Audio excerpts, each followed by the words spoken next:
All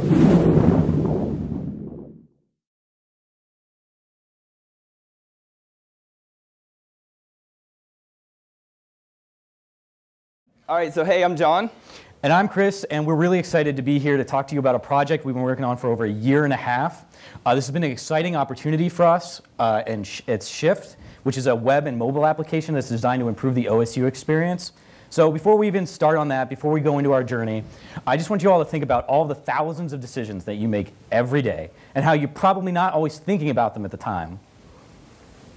But what if you could capitalize on all those small decisions that seem trivial at the time but can have a huge impact on your life?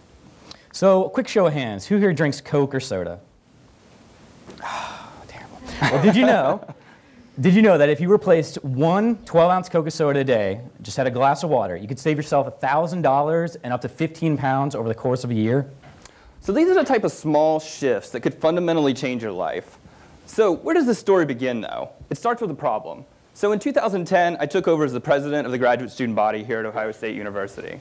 Suddenly, I was surrounded by all these individuals that were passionately engaged in these career goals, but they still seemed sort of unhappy. So I thought to myself, how could you be unhappy? You have all this opportunity. You're passionately engaged in this groundbreaking research, but still something was sort of missing.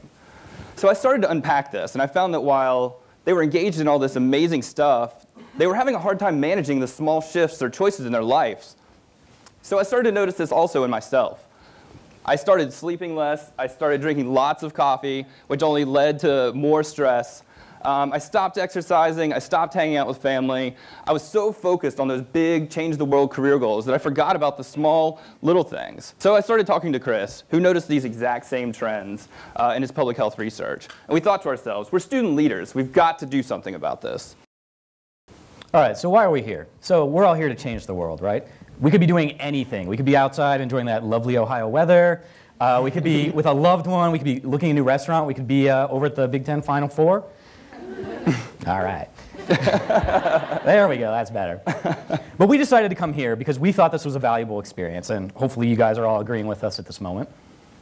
But we're going to take a step back, and we're going to talk about a smaller experience, something that a new student on campus would probably have a fundamental time in the student experience, which is shopping. So I found this slide on the internet a little while ago. For those of you who can't read it, it says, "Nothing in my life up to this point has prepared me for this."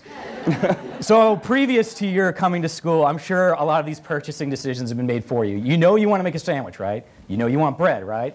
But you got all these options, and you don't know what the hell to do. So I mean, you're looking at it, you've got, you got like your whole wheat, your cracked wheat, you've got your organic, your inorganic, gluten-free, maybe potato bread. And God help us, what if an English muffin or a bagel is going to give us the superior option, right? So what are we even doing here? We're getting so overwhelmed. What are we looking for? Is price important to us? Is it healthiness? Is it taste? What are the kind of things that we're really looking for when we're making this sort of decision? So clearly this is a problem. We have too much to manage. There's too many choices. We need a dependable resource that can tell us how to make these smart decisions and not forget about them. So we started thinking, how can we build a system or get information to students to help them make these smarter, smaller choices?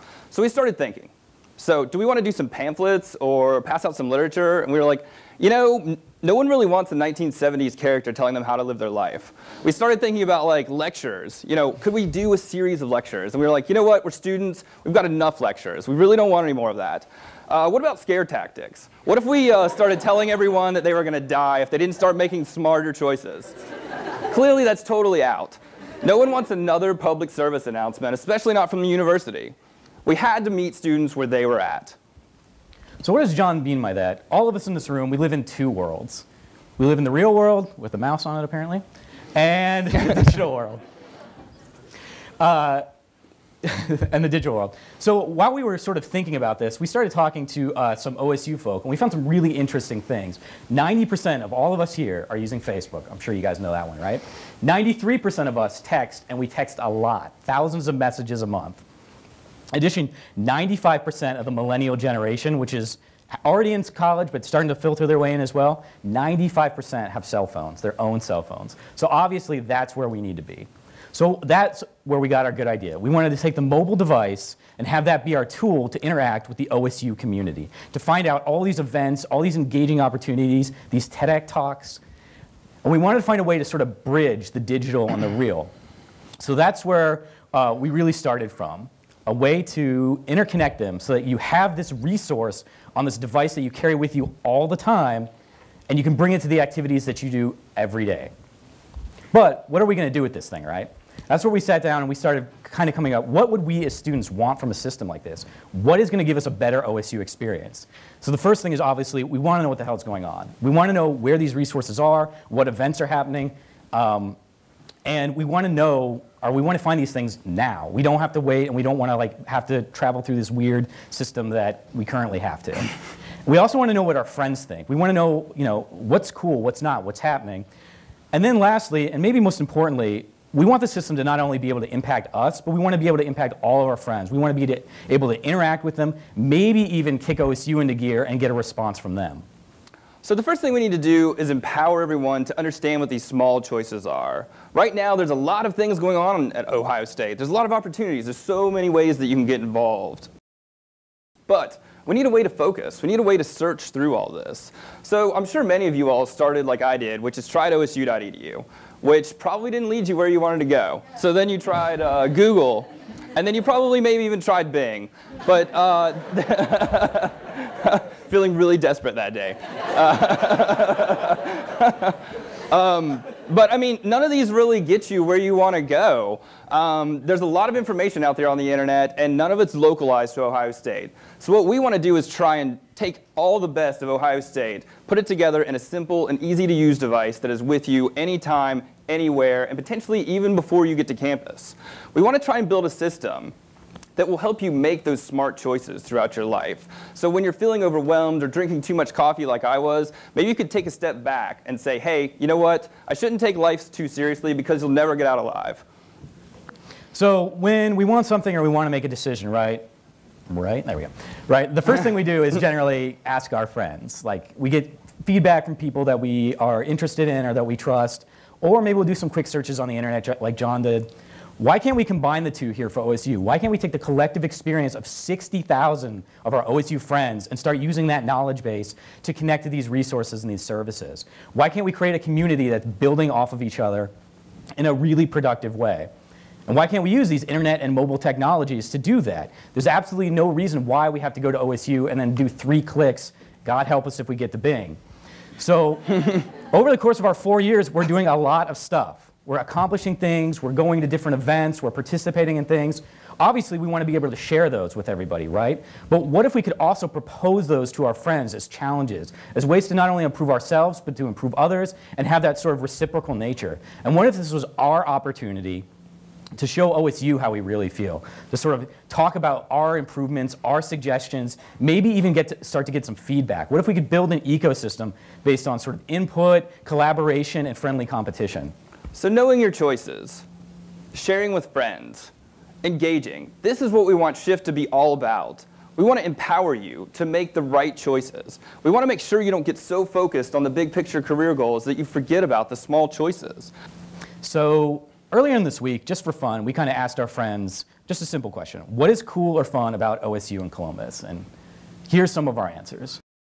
So, we got the Oval, we got the North Market, we have a couple sleepers in there that you might be able to catch, but... Like chicken wings. Chicken wings, yeah. But the idea here was that for just a quick conversation, we were able to crowdsource all of this information that's cool, and some of you may not even know about some of these things. What if we could do that in a digital form? What if we could have this sort of personalized, crowdsourced experience here at OSU? And that's why we're here. We want to invite you all on this journey with us, just like we did our friends.